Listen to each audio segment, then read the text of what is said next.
you're probably wrong and you don't know where you're wrong.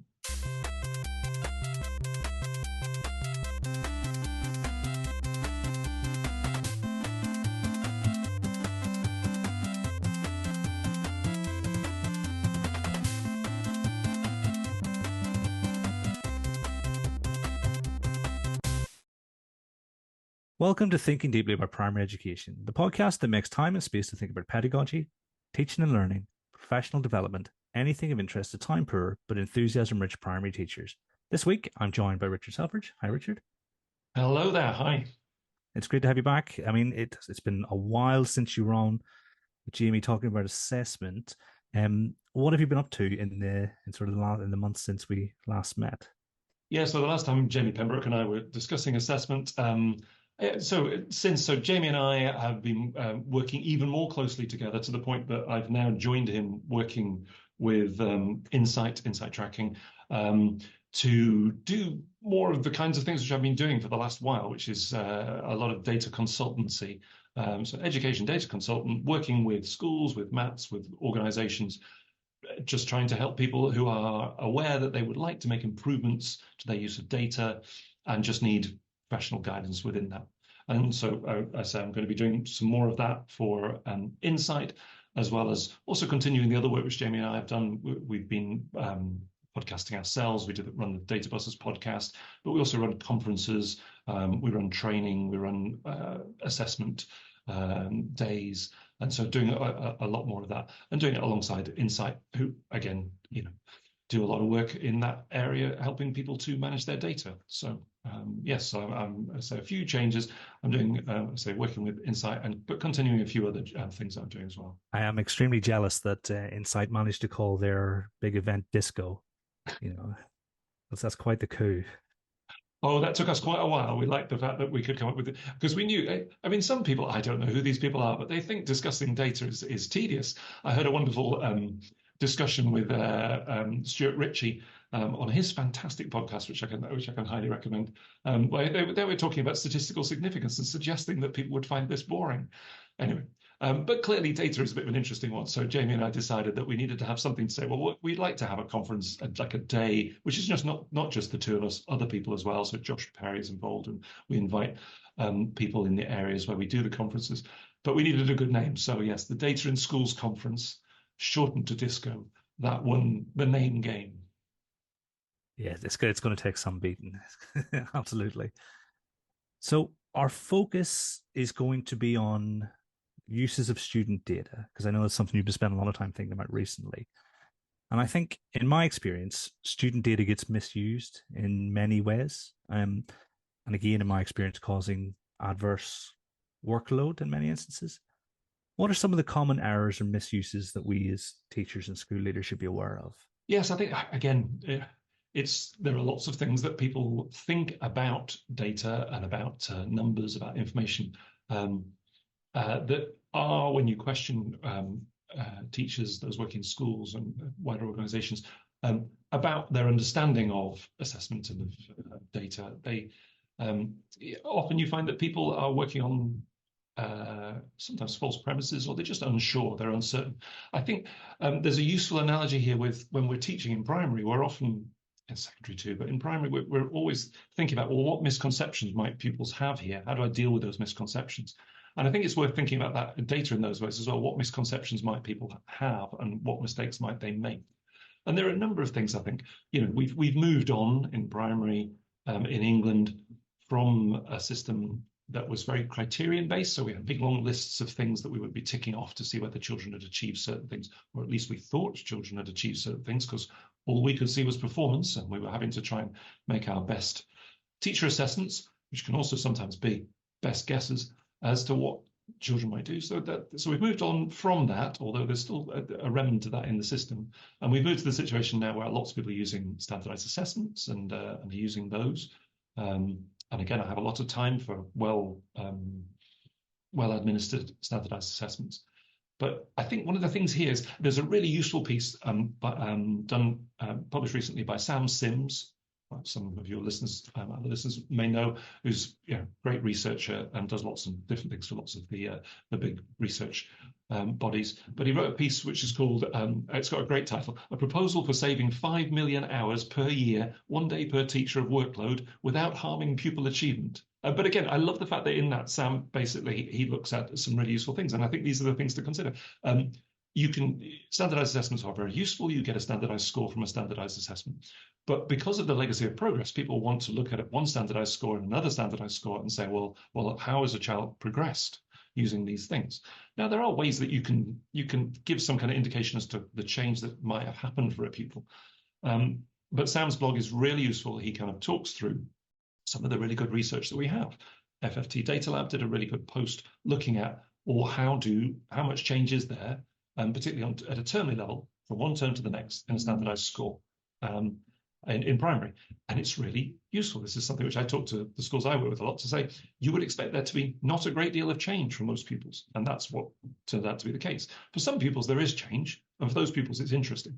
The question is, how much change is there for a pupil, and at what point is that interesting? And Sam actually puts some numbers on it, which I think is useful. He suggests that, based on some other research from the Education Endowment Foundation, that really, a pupil's score, it can change about 13-point range, over a 13-point range you can look at. So it could be all the way up, all the way down, because of the measurement error, which is inherent within standardized assessments, which again, most of the people I work with in schools often aren't aware of that measurement error that's inherent there. So Sam basically says, well, how many children do actually make detectable change from one term to the next, from the autumn to the spring? And he says, it's maybe 7% of pupils. And if you look at from the autumn to the summer, a longer period of time, even then, it's still only about 6% of pupils make a change, which you could say, within certain parameters, was a meaningful change. So I think that kind of thing is the thing where people need to think about their use of data. Are you using standardized assessments on a termly basis, for example? Are you actually using that to work out what children have learned or what they know, or these things that you might make assumptions that you're doing? Or are you just really using it as a performance management tool or a teacher management tool? And is that the best use of data? Because as Jamie Pembroke will tell you, you can either get good data or you can use it for performance management. So again, I think there's a number of things there to consider that you really need to think about. What inferences can we make, and how much time and effort we're going to spend collecting this information. I think the time and effort is massive, because I know that it feels like it's all schools shut down for a week for assessment, 3 times a year, and that's not including the actual statutory national assessments. So there's probably quite a big investment.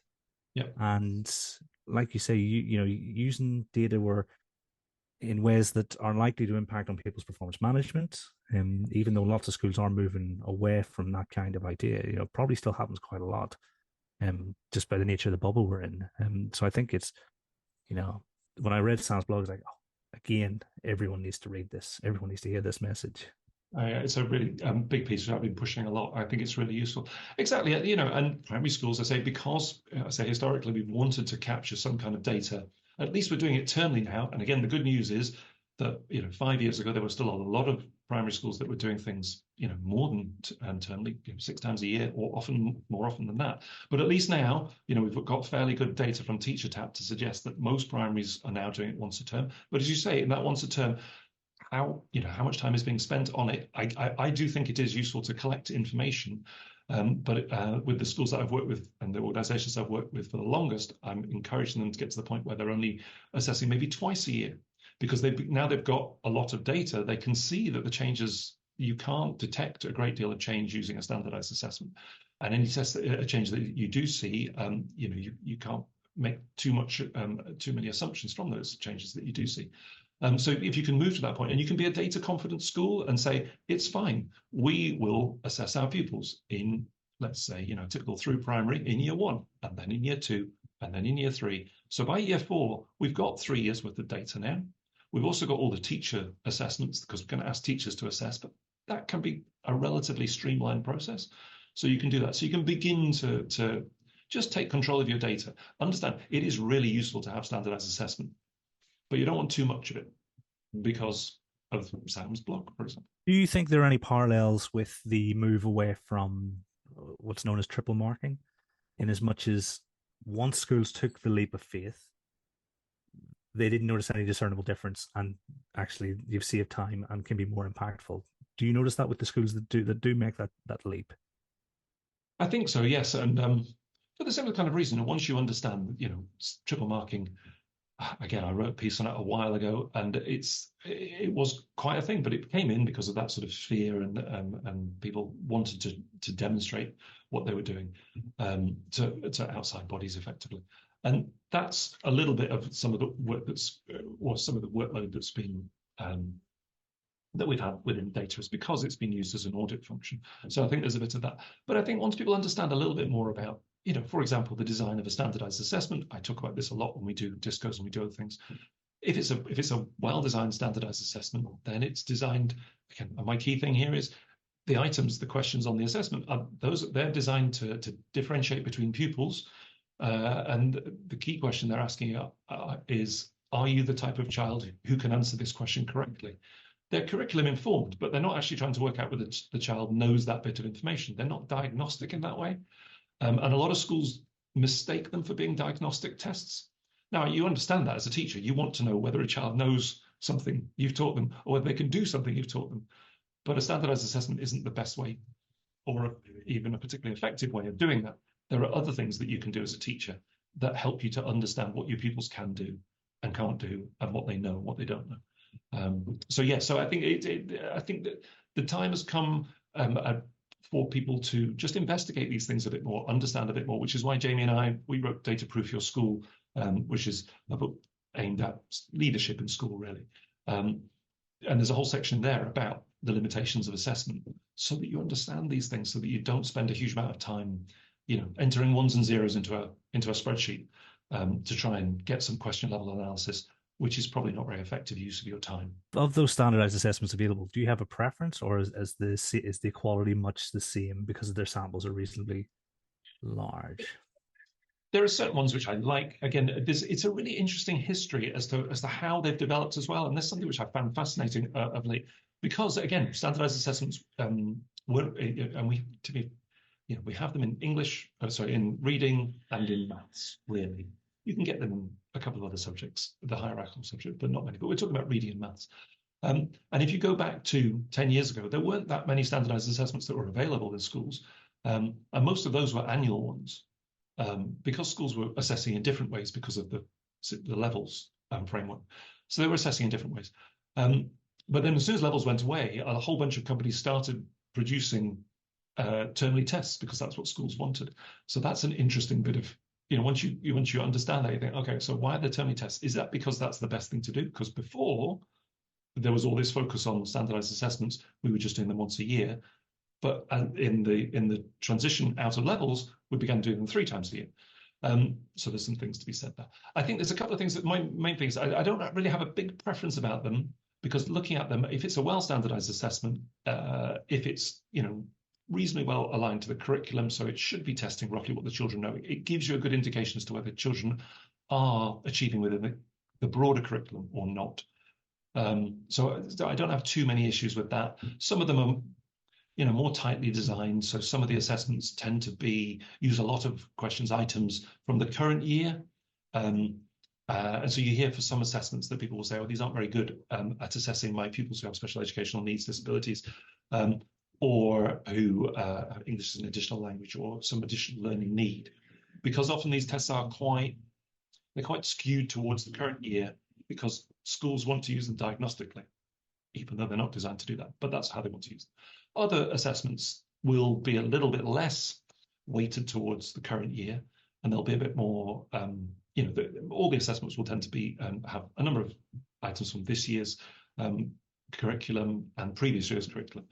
But some of the other ones have a broader spread. So it depends on where you are as a school. I don't have a real preference. My main plea to people is that you actually read the rubric.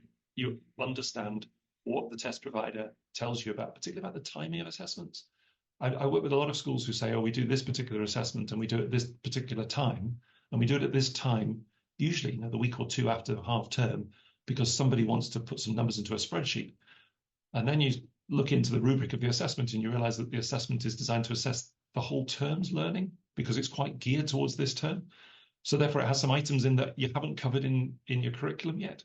So I think rather than saying that one assessment is better than another, I just urge people to read the rubric, understand when the assessment should actually be administered, because it will just, yeah, as with all standardized assessment, the standardization is important. You've got to follow the process to get good results. We haven't covered this yet. Comes up quite a lot in conversations, and teachers sometimes will ask me or leaders will say, "Oh, we're looking at assessment. What should I get in?" And so I think that look at the rubric advice is going to be my default go-to, because there are too many reasons why you could choose one thing over another. And the other thing is, read the rubric, make a choice, and then once you've chosen an assessment, try and stick with it as long as you can. Assessments, they do degrade over time. There's various issues. If people have never heard about the Flynn effect, they should go and find out about the Flynn effect. Guess what? People are getting cleverer over time in the Western world and the world generally, as the world becomes more complex. However, if you can use an assessment, select an assessment and use it, and do it for 3, 5, 7, 10 years even, the information will become increasingly useful to you, because you'll just have a bigger body of data which you can then analyze and use. It worries me that I work with lots of schools and go into lots of schools, and you ask schools about what they're doing, and what they're doing is something which they've started doing recently. And you want these things to be bedded in, particularly assessment, you want to get bedded in, because there are so many benefits to doing that. I mean, it would be amazing to see that, and to see if anyone actually was tracking. So if anyone's listening and they want to talk about their experience of using the same system for 10-ish years, let us know. In your opinion, how should student data be used? What should be collected? And can a balance be struck between time and impact? Yes, I think it's a key thing, isn't it? I say, for those who aren't aware of the work which I've done for the last 10 years, I've been talking about data. About 10 years ago, I just started writing and talking, and to some extent ranting about data and data use, because I was so amazed what people were doing and thinking. And for a long time, people were really interested in any alternatives. They just wanted to stick doing what we were doing. But for the last while, I've been really focusing, okay, so what should we actually be doing? What would be useful? And I think the key thing here, I probably distill it down to what you really need to do is to move on from a progress mindset, where you're looking at point A, point B, and you're saying that they were measured and they were 17 at this point, and now they're 22, and that's a difference. So moving away from that progress mindset, and moving to an action mindset, and trying to understand, okay, so what are we actually doing? We're all familiar with the fact that the whole Ofsted so what thing at the moment, but what are you actually doing as a result of this data? And the widespread observation seems to be that for a long time, a lot of data was collected, it was put into a box somewhere or a file, and not very much happened. And I think we need to move over that. So in terms of how student data should be used, I think the key thing is to be thinking about building pictures over time, and not looking at these little snapshots of the last time we took a photograph of them were here and now they're here. If you're a year 5 teacher, you should know more than what their last result in year 4 was. You should know what these children did, if you'll probably still have Key Stage 1 results from year 2 at the moment. So, what happened there? What happened to the phonics screening check? What happened to these children in reception? What happened in their early learning goals? You should be able to look back to that if you need to. And for some pupils, you probably do need to, because those pupils are complex and you need to try and understand where the gaps might be or what their learning needs might be. So you need to build a picture over time. And I think that's the key thing about thinking about pupils more holistically, and then trying to work out, okay, which of these pupils are actually, they're fine. They're doing really well in school. They're here, they're in class, they're doing what we want to do in class. And every time we check them, they seem to be okay, because that's the case for most pupils. Most pupils are doing well in our schools. We know that. There's lots and lots of evidence to say that the vast majority of pupils are fine. They're doing really well, and we should acknowledge that and then move on, because we don't need to spend a lot of time in a pupil progress meeting or in a discussion about anything, about the pupils who are great. Which pupils don't we need to worry about? Great. Which pupils do we need to have a think about? We've got a few pupils who are number of pupils who are at the front end of things, and for some reason, whenever if you do a standardized assessment, these are the children who are knocking out of the park. They're getting 115 plus in assessments. That's great. In primary, I'm not quite sure what you do with them, and I'm always interested in hearing what people do with children who are at that ahead of the pack. I'm always interested to know whether those pupils are the oldest in the class. because that's an interesting question. So therefore, age data is really useful, particularly in primary, particularly as when the children are younger, but all the way through to year 6, it's useful. So I think it's that sort of building a picture, move all the fine pupils, recognize who they are, and say they're great. All of our curriculum work that we've done, and everybody's done huge amounts of work on that, that's working for them. But these pupils, it's not working for. And then building up that picture and then drilling into it and saying, okay, so what gaps might this child have? Which areas have they struggled with? What have they got better at? And how did they get better at it? Might that help another child in this class or one of the other classes or in one of the other cohorts? So it's that kind of thing. It's building pictures and figuring out who isn't succeeding within the curriculum, and then working out what are we actually going to do. And then that's the so what thing. What are we actually going to do about it? Fantastic. It reminds me of what Chris always talks about reading, and when there's I don't know, almost like a tendency to assume that phonics hasn't worked. When actually, if you think about the reading rope and the different elements of reading, it's almost like being really forensic about what might be going on with these pupils. Almost like, is that the sort of parallel you're drawing, like to get that far down into how can we help these pupils? Exactly. Once you realize I don't have to worry about all of the pupils in my class, I've got a class of 30, let's say, I'm only really having to drill down into 6, 7, maybe 8, around about that number of pupils. But for those pupils, you should be spending a bit of time and really thinking, okay, so what is it, as you say, understanding the reading rope, understanding those different areas of reading, understanding the different elements of, the core subjects, writing and maths particularly. And then thinking, okay, so what is it that we need to do? What can we change here so that this pupil has the opportunity to learn the things we want to learn, or that they get the support to help them to develop the independence that they need to be able to learn. So it's those kinds of things, because all pupils are individuals. We've now hopefully got to the point where people realize that there's no such thing as a special needs child, and you can't group special needs children. All you can say is this whole group of children, they have some additional needs, but all those needs are separate. So we have to get down at individual level and work out what we're going to do for the individuals. There are ways that you can support those individuals that I think are more effective than others. And often that is to try and put that support in class as much as possible. So you make changes at timetable level and at curriculum level. And you say, okay, for this year 4 class, for example, so current year 5s, for example, who were out of school during the pandemic. So they missed a lot of phonics teaching. So whilst they've probably learned to read, and whilst, the majority of them, I've been teaching a year 5 class recently, most of the children have got through it and they've worked out and they're doing okay. But there are still big gaps in there, and you can kind of see their big gaps in there. So you need to go in there and, for that year 5 class, they needed actually to have within their timetable, they need some timetabled curriculum, phonics curriculum. So they actually need to understand, how we join the letters together and how these different sounds work together and so on. So you need to think about it at that level, so what changes can we make and what can we do? I mean, that makes total sense. And as a maths person as well, thinking about which bit of maths is it that actually unlocks the rest, because I think you mentioned earlier on, the hierarchical subjects do well with assessments, and maths being that almost linear journey. You can, when I talk to secondary sort of heads of maths, they always talk about how they go to year 5 maths when pupils are struggling in secondary school.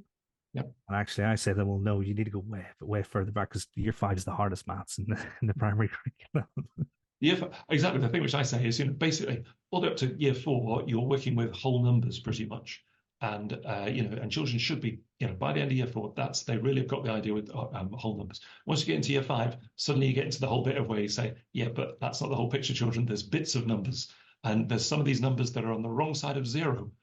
Just to everybody's point of view. And then, you're quite right, it gets all quite complicated. And it's very hard to understand fractions of all kinds, decimals, fractions and percentages and so on, if you're not rock solid in calculation, in number, in shape, space, those kinds of things.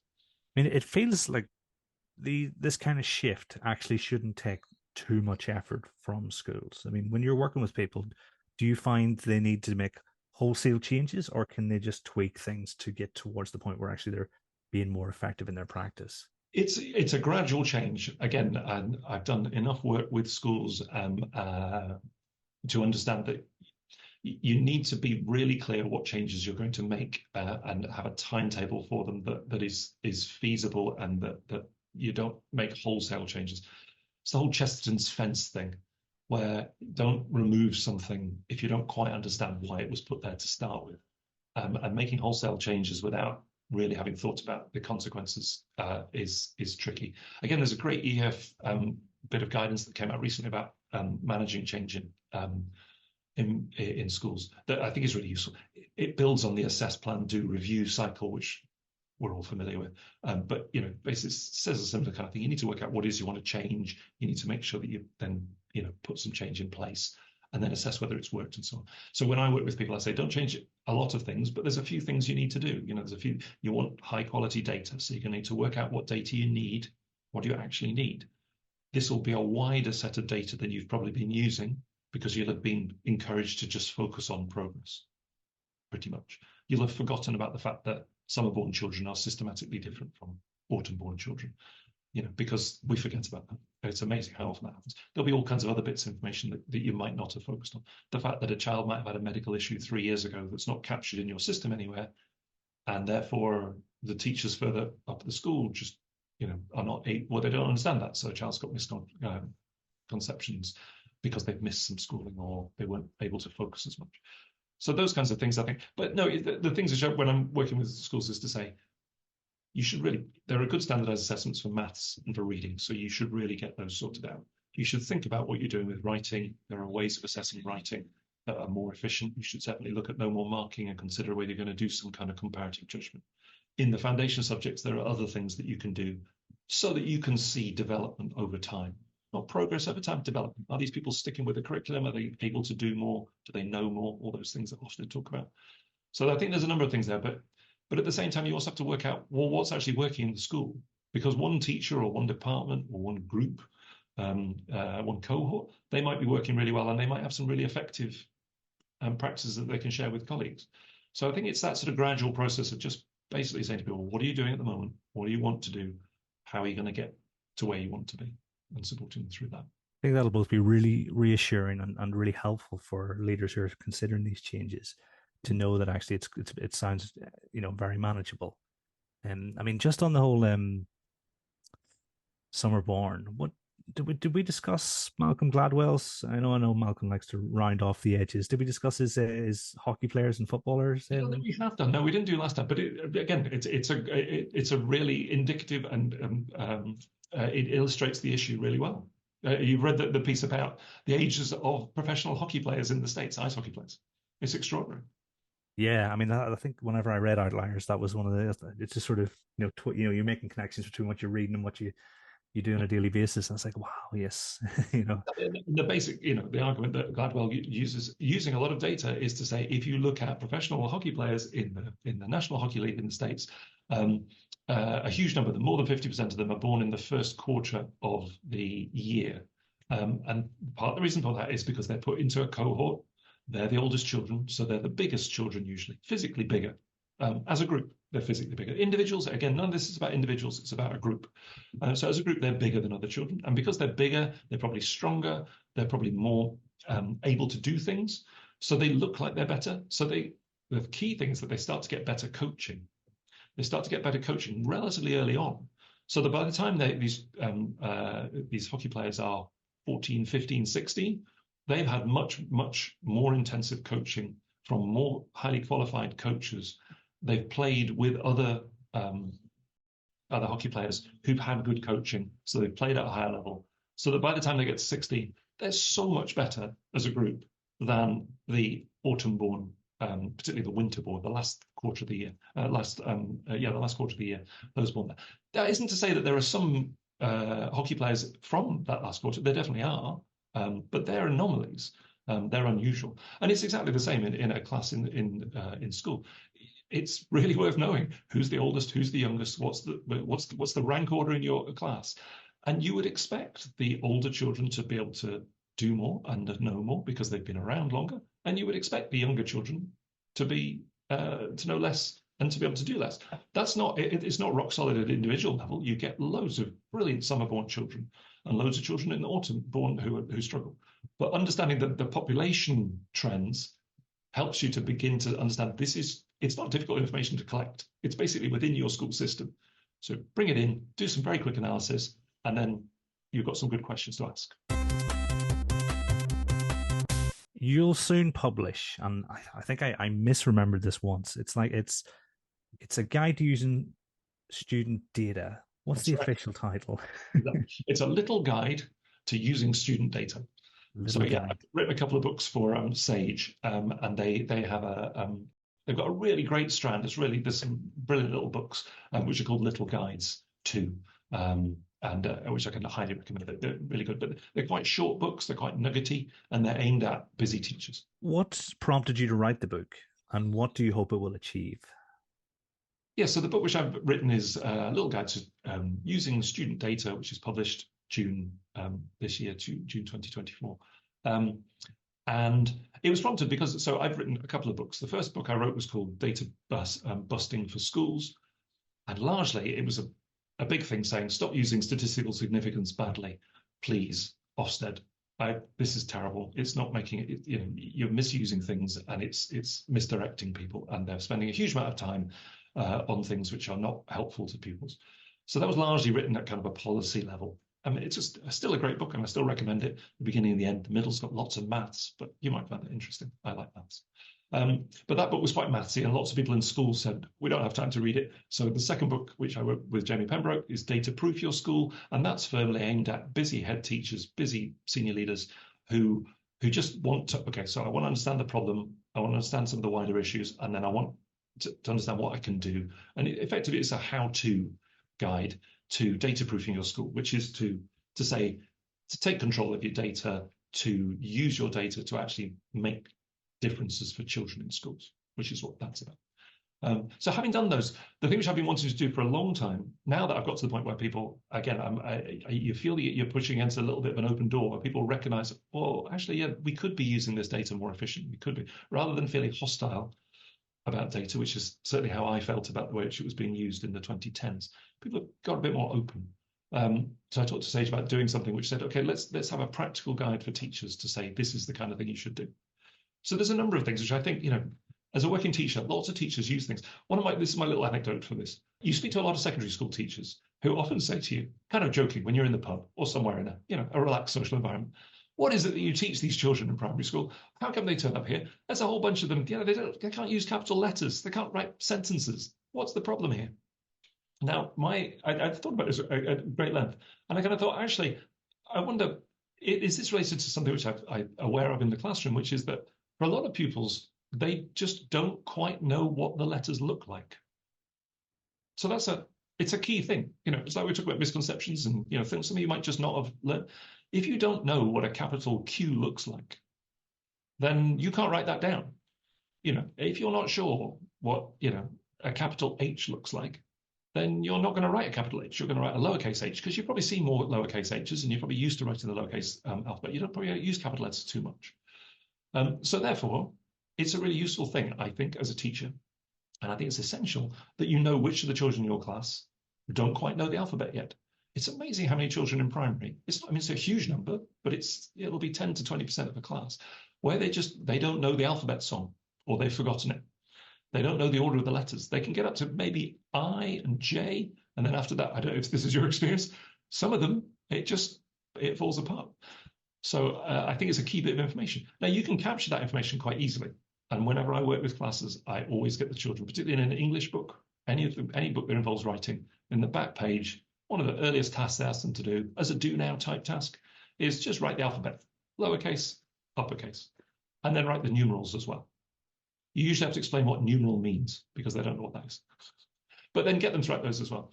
And again, I think I've yet to meet a primary school teacher who doesn't recognise the fact that a lot of pupils' letter formation is either inefficient or inaccurate. And that's the key. And I think this is why when children get into year 7, year 8, and they don't use capital letters, it's because they don't know what they look like. So that's key information, and it's a really simple bit of information that you can get. And I think that's the kind of there's lots of little things like that in the using student data, where these are quick, easy bits of data that you can gather. You don't need to collate this information. It doesn't need to be put into any system. Nobody in senior leadership needs to see this. But you as a teacher should know there are certain things that I should be doing. I should be checking their alphabet. I should be checking their numerals. I should check, whether they know, the names of common shapes in maths, those kinds of things. There's lots of little things. Do they know what the standard algorithms are for, addition, subtraction, multiplication, division. And as they go through school, do they know them that are appropriate at their age level? And just ask the children, get them to do it, and then work out. Most of them will be fine, but the ones who aren't, you need to know they are. So I think those are the kind of the key things which has made me think in terms of what we should do. But then there are other things as well. I think as well, as a teacher, you need to understand a little bit about how you should gather data in, what data you should have at your fingertips. So if you're a year 4 teacher, you should have phonics screening check scores. You should have access to early learning goals information. You should be able to see which of the pupils in your class were great, were not great, and you should have some sense as to how things have changed over time. But then you also need summaries of those, and you need to make sure that you. I'm a huge fan of an annotated seating plan, and actually putting useful information onto your seating plan that you're going to use to help you to understand your class. And the key thing, I think, is imagine that you had a supplied teacher who's going to teach your class for a day. Now, in primary, your class inside out, all of the little issues, the friendship issues, who's left-handed, who wears glasses, who doesn't like wearing their glasses, so probably isn't wearing their glasses. Who doesn't like writing with their left hand, so this week has decided to write with their right hand. All these little bits of information about your class. Which child was ill for 6 months in year 2, because you should have found out that information. So you've got a supply teacher who comes into your class. How are they going to know which of the children they really need to be aware of? Because most of the children will be fine, but some of them need something extra.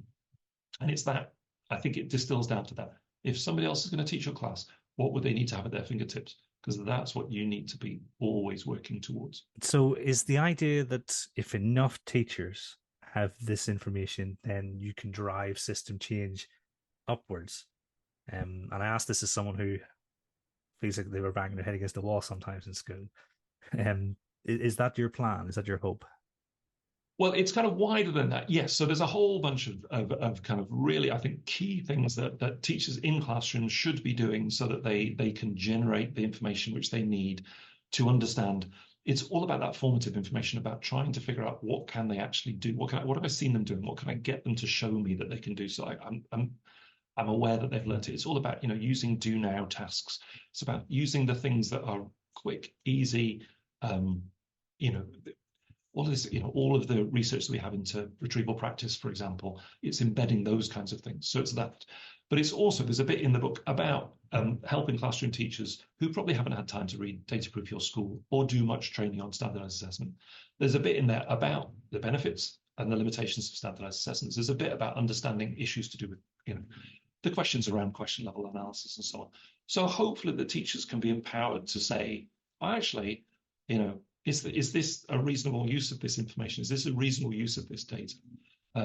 So this one, I say, is very much aimed at just supporting those in class. And I think, the more that teachers in classroom teachers become confident or more confident with their data use, the more that they'll be able to question some of the things which might be being pushed down on. When you wrote your first book, did you have in mind that you would hit almost these 3 essential sort of pillars of the I do remember when I wrote the first book, sort of around about that time, I'd done quite a lot of work with David Didow, and I had lots of conversations with him.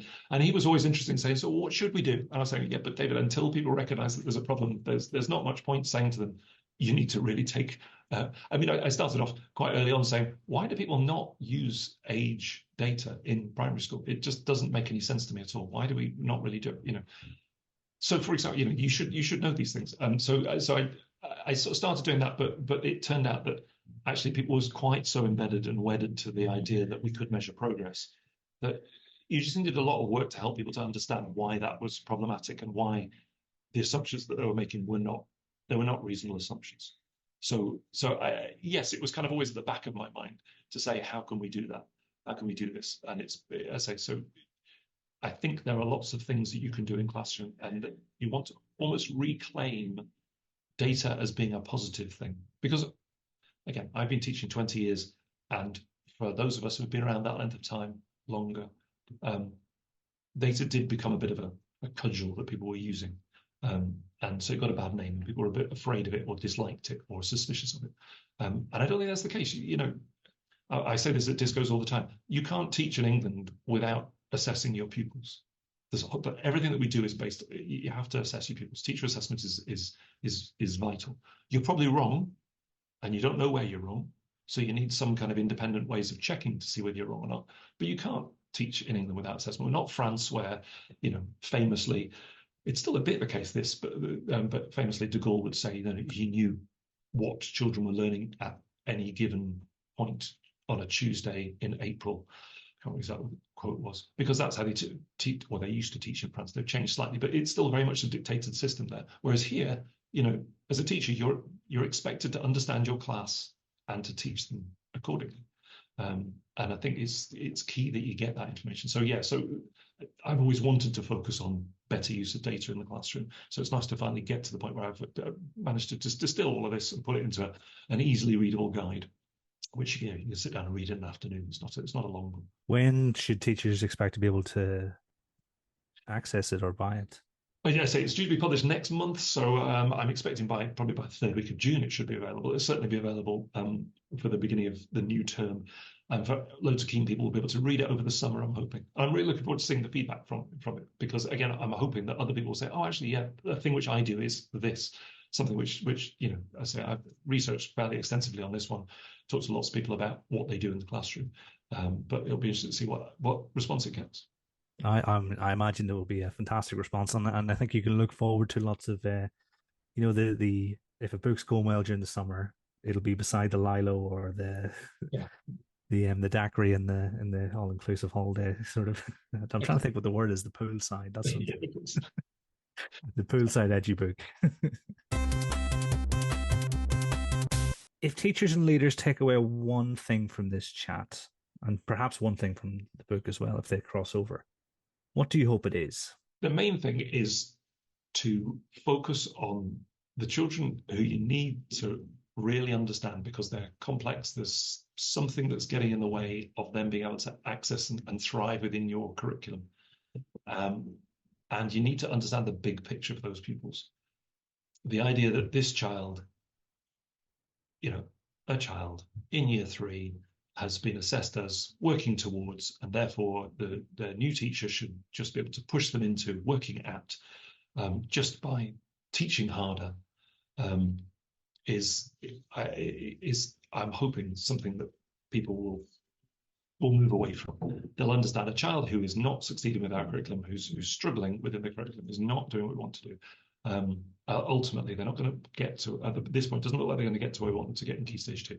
That we need to really drill into the child, work out what's their journey been so far, which areas have worked, which areas haven't worked, which areas do we look like we need to make some changes for, and then make the changes for those children, as and again, a few children, but try and make those children in a way that will be actually something that a teacher can do.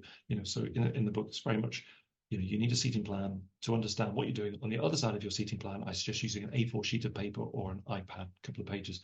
On the second page, this is what I'm actually doing. What I'm doing is I'm doing this for this child, I'm doing this for this child, and then this for this child, for the group, for the class. This is what I'm doing. And that you keep a list of that, and it's really front of mind.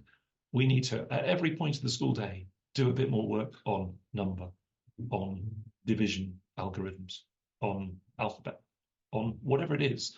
So all those little bits of time that you get in your class when you're lining up, when you're getting ready for things, when your child's finished their bit of work, you give them a task that will actually help them to do the thing which they need help with. So that's kind of what I'm hoping people will do. So really understand the big picture for a child and for the children who need it, and put those things in place so that something actually happens that will change something for the child. Time spent on things that'll make a difference. I mean, absolutely. Sounds fantastic. Yeah. I look forward to reading it. Will you join us again? And perhaps some of the others who are regulars, if we read it and think, actually, there's a thread I would have done. Oh, absolutely. I'd love to hear people's thoughts. And again, I'm hoping, I'm really hoping that it sparks a conversation amongst primary and secondary teachers as well, to say, okay, well, what information is it that I gather that I find really useful, that help, because there are areas that I probably haven't put. As I say, it's a short book. I've made it quite focused, but I'm really, yes, I'd love to come back and discuss people's thoughts. Fantastic. All that's left to do really is to say thank you very much for joining me. That's an absolute pleasure. It's very, very good to join you indeed. Thank you. And everyone at home, until next time, thanks for listening.